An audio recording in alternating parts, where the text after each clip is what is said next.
G.I.A. Automotive 2012 Toyota Corolla.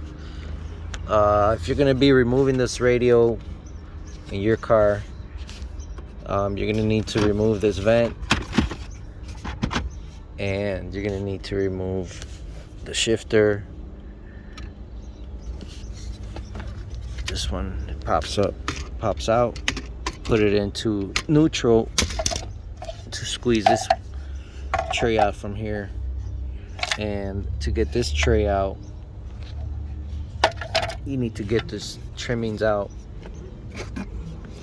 the trims on the sides, to get to the Phillips screws, to get to the 10mm screws on each side.